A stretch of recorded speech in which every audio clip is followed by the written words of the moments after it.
Hello everyone, Rajamouli గారు రీసెంట్గా Varanasi movie ఈవెంట్లో చేసిన కామెంట్స్ ఎంత దుమారం రేపాయో అందరికీ తెలిసిందే. అయితే ఇప్పుడు రాజమౌళి గారికి మద్దతుగా ఒక బడా డైరెక్టర్ మద్దతు ఇస్తున్నారంట. సో ఎవరు ఆ పర్సన్ తెలుసుకునే ప్రయత్నం చేద్దాం. ప్రస్తుతం మనతో జర్నలిస్ట్ జగదేవ్ ఉన్నారు, వెల్కమ్ చెప్దాం. Hello sir. Hi Zakir. Sir, Rajamouli గారు చేసిన కామెంట్స్కి ఇప్పుడు నిజంగా చాలా హాట్గా మారాయని చెప్పాలి. అయితే ఇప్పుడు రాజమౌళి గారికి సపోర్ట్ చేస్తున్నట్టు ఒక డైరెక్టర్ అయితే వచ్చారు. ఎవరు ఆ డైరెక్టర్? ఇంకెవరు ఉంటారండి? ఎస్, ఇండస్ట్రీ గురించి ఎవరు ఏమాత్రం మాట్లాడినా వెంటనే ఛార్జ్ తీసుకొని ఇండస్ట్రీ తరపున ఒకాలతో పుచ్చుకొని వాళ్ళ ఇంటి లాయర్ లాగా మాట్లాడే ఏకైక దర్శకుడు కమ్ వివాదాల్లో ఎప్పుడూ నిలబడే, ఈ వివాదాల్లో ఎప్పుడూ వినిపిస్తున్న పేరు ది గ్రేట్ ఆర్జీవి. అంటే మొన్న రాజమౌళి గారు వారణాసి ఈవెంట్ సందర్భంగా మాట్లాడిన కామెంట్ ఏదైతే ఉందో, అంటే మేబీ ఆయన ఫ్రస్ట్రేషన్తో అంటే అనుండొచ్చు. బట్ ఒక ఉన్నతమైన స్థానంలో ఉన్న వ్యక్తి, అంత క్రేజ్ఫుల్ డైరెక్టరు, సక్సెస్ఫుల్ డైరెక్టరు ఈ విధంగా మాట్లాడడం అనేది ఆచితూచి మాట్లాడాలి కదా అనేది. బట్ ఆయన కూడా ఎక్కడ ఒక విమర్శతోనో లేదంటే కావాలని కసితో మాట్లాడినట్టు అనిపించలేదు. ఫాదరు ఇట్లా హనుమాన్ గురించి చెప్తున్నారు, అలా అయితే ఎంత డిలే ఎందుకు అవుతుంది అన్నట్టుగా ఏదో అనేసాడు ఆయన. అంటే నేను బేసిక్గా దేవుణ్ణి నమ్మను మీకు తెలుసు అన్నట్టుగా మాట్లాడుతూ, అయితే దాని మీద కేంద్ర మంత్రి బండి సంజయ్ గారు కానీ, లేదంటే మన Hyderabad old city contestant BJP contestant Madhavi Latha గారు కానీ కొంచెం ఘాటుగానే స్పందించారు. ఏ దేవుడిని అయితే నువ్వు నమ్మనంటున్నావు, బట్ ఆ దేవుడికి సంబంధించిన కాన్సెప్ట్లో మీరు తీసుకొని హిట్ కొడుతున్నారు. అది ఏదైనా RRRలో సన్నివేశం అవ్వచ్చు, బాహుబలిలో సన్నివేశం అవ్వచ్చు, ఏదైనా కానీ మీరు దాని కాన్సెప్ట్కి ఎక్కువ పెట్టుకొని తీయడం, దాని మీద డబ్బులు సంపాదించుకోవడం, తీరా చూస్తే దేవుడిది నమ్మను అని చెప్పడం ఎంతవరకు కరెక్టు అనేది బండి సంజయ్ గారు కూడా అదే విమర్శించారు. ఇంకోటి పెద్ద మన దేశంలో ఉన్న కొంచెం దౌర్భాగ్యం పరిస్థితులు ఏంటంటే, ఇప్పుడిప్పుడు హిందూ ధర్మం మీద కానీ హిందూ దేవుళ్ళ మీద కానీ విమర్శిస్తే ప్రతిఘటిస్తున్నారు కానీ, ఇంతకుముందు అవలేలగా హిందూ దేవుళ్ళని విమర్శిస్తే ఎవడు మాట్లాడేవాడు కాదు. అదే ఇతర మతాలకు సంబంధించి ఒక చిన్న కాన్సెప్ట్, చిన్న ఇది వచ్చిన పెద్ద ఇష్యూ అయిపోయేది. ఎందుకంటే నాకు బాగా గుర్తు, నేను చిన్న ఎలిమెంటరీ స్కూల్ స్టేజ్ చదువుతున్న రోజుల్లో బొంబాయి సినిమా ఏదో రిలీజ్ అయింది. రిలీజ్ అయినప్పుడు పెద్ద ఇష్యూ అయిందనమాట. ఏంటి ఆ ఇష్యూ? తర్వాత కొంచెం పెద్దకి ఏంటి ముంబై సినిమాకి ఇష్యూ అయిందంటే, హిందూ ముస్లిం గొడవలు అయ్యాయి, తర్వాత ముంబై డోంగ్రీ అనే ఏరియాలో పెద్ద ఇష్యూస్ అయ్యాయి. పైపెచ్చు ఆ సినిమాలో తను హీరో కోసం హీరోయిన్ పరిగెడుతూ వెళ్తున్నప్పుడు బురక ఒక లంగర్కి తగులుకుంటుంది. తగులుకున్నప్పుడు లాగితే రాకపోయేసరికి అమ్మాయి బురకా తీసి పరిగెడుతుంది. అక్కడ దర్శకుడు ఉద్దేశం ఏంటంటే, ప్రేమకు మతం అడ్డు కాదు అనే ఉద్దేశంలో పెట్టారంట సీను. కానీ ఇక్కడ అరే ఒక ముస్లిం యువతి బురకాని ఎలాగా వదిలి వెళ్తారు, తప్పు కదా, ఎవరు చెప్పారు మీకు అని మీద ఒక పెద్ద అప్పట్లో ఇష్యూ అయిందట.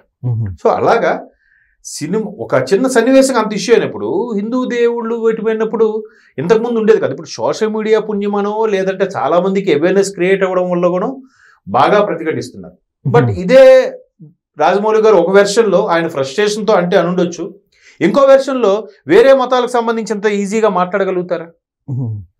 మాట్లాడలేరుగా అనేది ఇప్పుడు చాలా మంది సగటు వ్యక్తుల అభిప్రాయం. అయితే దీని మీద ఆర్జీవి గారు ఇచ్చే కామెంట్ ఏంటంటే, రామ్ గోపాల్ వర్మ గారు అన్నారు, రాజమౌళి విమర్శిస్తున్నారు బాగానే ఉంది, దేవుడి మీద సినిమాలు తీయాలంటే ఖచ్చితంగా దైవభక్తి ఉండాలా? ఇప్పుడు గ్యాంగ్స్టర్ సినిమాలు తీస్తారు, అంత మాత్రం వాడు దర్శకుడు గ్యాంగ్స్టర్ అయి ఉండాలా? అంతే కదా. ఇప్పుడు సుకుమార్ గారు పుష్ప సినిమా తీశారు ఒక స్మగ్లర్ మీద, అంత మాత్రాన సుకుమార్ గారు స్మగ్లర్ అయితేనే సినిమా తీయగలరా? కాదు కదా. సో అలాగా పైపెచ్చు మీరు ఆయన నాస్తికుడు దేవుడు అంటున్నారు, ఆ లెక్కను చూస్తే ఆయనకి సక్సెస్ రేట్ ఎక్కువ ఉంది. దేవుడు ఆస్తికుల కన్నా నాస్తికులకి ఎక్కువ ఇంపార్టెన్స్ ఇస్తున్నట్టున్నాడు, అందుకే ఆయనకి ఎక్కువ సక్సెస్ వచ్చింది అని కూడా ఒక చివరిలో ఒక చిన్న వెటకారం మాట కూడా చెప్పాడు ఆయన. అంటే ఇట్లాగా ట్వీట్ చేస్తాడు ఆయన, ధైర్యంగా ట్వీట్ చేస్తాడు. కాకపోతే ఆయన ఏదో చిన్న ట్వీట్ చేసి ఇలా వదులుతాడు, మళ్ళా అంటూ అందరూ ఇట్లా పిచ్చపాటిగా కొట్టేసుకుంటూ ఉంటాం.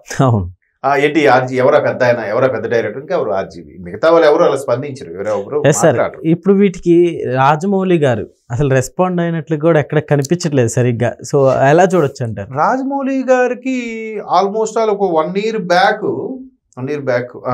లాస్ట్ ఫిబ్రవరి మార్చి టైంలో కూడా ఆయన వ్యక్తిత్వం మీద, ఆయన క్యారెక్టర్ మీద, ఆయన యొక్క పర్సనల్ ఇష్యూ మీద కూడా, జెండర్ ఇష్యూస్ లో కూడా కొన్ని విమర్శలు వచ్చాయి మీద. రమా రాజమౌళి గారు ఆయన పెళ్లి చేసుకోవడము, బిడ్డలు ఎవరు ఏంటి అన్న రకరకాలుగా వార్తలు ఇచ్చిన అప్పుడు కూడా ఆయన ఎక్కడ స్పందించలే. ఎందుకంటే ఎవరో ఒక ఆయన తెర మీదకి వచ్చి రాజమౌళి నా కథ తీసుకున్నాడో లేదంటే నా కథని ఆయన వాడుకున్నాడు అన్నట్టుగా ఎవరో విమర్శలు చేస్తే ఆయన మరీ అబ్యూజ్ గా కూడా మాట్లాడాడు కొంచెం. బట్ ఆయన ఎక్కడ స్పందించలేదు. దాన్ని చాలా మంది ఏమన్నారంటే ఇంత దారుణంగా వాడు మాట్లాడుతున్నాడో మీరు కనీసం వచ్చి ఖండించవచ్చు కదా. సరే ఆయన ఏం ఒక విధంగా పట్టించుకోకపోవడం కూడా మంచిదే. ఎందుకంటే ఇంక ఇలా పట్టించుకుంటే వీడి తాపతి ఇంకోడు ఇలా వస్తూనే ఉంటారు. జనాలకు కూడా కాన్సెప్ట్ ఎలా అయిపోయిందంటే ఎంత పెద్ద తలకాయని ఢీ కొడితే అంత ఇమేజ్ వచ్చేస్తుంది, అంతగా నేము ఫేమ్ వస్తుంది అనుకునే రకాలు ఉన్నాయి ఇప్పుడు చాలా వరకు. సో కాబట్టి ఆయన దేని మీద కూడా స్పందించడు. పైగా ఆయన వర్క్ పని రాక్షసుడు ఆయన, సహపరంగా ఉన్నాడు. బట్ ఇండస్ట్రీ అంతా సపోర్టివ్గా ఉంది. ఆయన ఏదో ఫ్రస్ట్రేషన్తో అన్న మాటే అన్నట్టుగా ఉంది. బట్ ఏదైతేనే బాధ్యత గల దర్శకుడుగా, అంత నేము ఫేమ్ ఉన్న దర్శకుడుగా, పేరు ప్రఖ్యాతులు ఉన్న తర్వాత ప్రతి మాట కూడా ఆచితూచి ఆడాలనేదే ప్రస్తుతం సోషల్ మీడియా నేర్పుతున్న గుణపాఠం. పొరపాటు ఎవరైనా ఒక మాట అన్నారంటే దాంట్లో మంచి అర్థం కన్నా చెడు అర్థాలు ఎక్కువగా తీసే రోజులు ఇవి. సో కాబట్టి రాజమౌళి గారు అప్పటికే డిలే అయిపోయింది. సుమ గారు యాంకరింగ్ చేస్తూ ఇంకా ప్రోగ్రామ్ సక్సెస్ అవ్వలేదని దానికి ల్యాగ్ చేస్తున్నారు వాళ్ళతో వీళ్ళతో ఇంటర్వ్యూ. అంటే ఆల్మోస్ట్ ఆల్ 100 feet కట్అవుట్ అది, స్క్రీన్ 100 feet స్క్రీన్లో ట్రైల్ లేకుండా ప్లే చేస్తే ఇష్యూ అవుతుందేమో అనుకొని ఒక ఇబ్బంది. ఈలోగా ఒక ఔత్సాహికుడు ఏం చేశాడంటే ఒక డ్రోన్ తో మొత్తం షూట్ చేసేసాడు. రాజమౌళి గారు ఇలా ప్లాన్ చేస్తున్నారు, RFCలో మొత్తం ఇలా చేస్తానని చెప్పి వాడు వీడియోలో పెట్టేశాడు. అరే ఇంకమ్మా వీడికి ఎవరికో బయటికి లీక్ అయిపోయింది అనే ఉద్దేశంతో ఆయన ట్రైల్ లేకుండానే ప్లే చేయాలని చూశారు. ఆ ప్లే చేసేటప్పుడు అన్ని స్క్రీన్ అంత పెద్ద 100 feet స్క్రీన్ కావాలంటే అన్ని కలిపి మిక్స్ చేస్తారు కదా. ఈ గదంతా స్క్రీన్ పెట్టాలంటేనే ఆల్మోస్ట్ ఒక 4 TVలు పెట్టి యాడ్ చేసి స్క్రీన్ లా పెడతారు. అట్లాంటిది అంత పెద్దదంటే ఎంత పెద్ద స్క్రీన్లు పెట్టి ఉండాలి, యాడ్ చేసి ఉండాలి. సో అలా చేసినప్పుడు బబుల్స్ లాగా వచ్చాయంట. ఆ బబుల్స్ వచ్చేదానికి అక్కడ కొంచెం ఇబ్బందికర పరిస్థితులు వచ్చాయి. అందుకు అక్కడ కాస్త డిలే అయింది. ఆల్మోస్ట్ ఒక 1/2 hour వరకు అంత డిలే అయింది. సో ఆ డిలే ఫ్రస్ట్రేషన్ మీద రమా రాజమౌళి గారు కూడా హనుమంతుడు భక్తురాలంట ఆవిడ. విజేంద్ర ప్రసాద్ గారు కూడా హనుమంతుడు అంటే కథలో రాముడు గెటప్ కూడా మహేష్ బాబుకి ఉంది కాబట్టి సరే ఇక్కడ హనుమంతుడు వెడుకుని నడిపించాడు అని చెప్పే ప్రయత్నం చేశారు. దానికి ఆయన తండ్రి అలా మాట్లాడడం ఆయనకి నచ్చలేదు.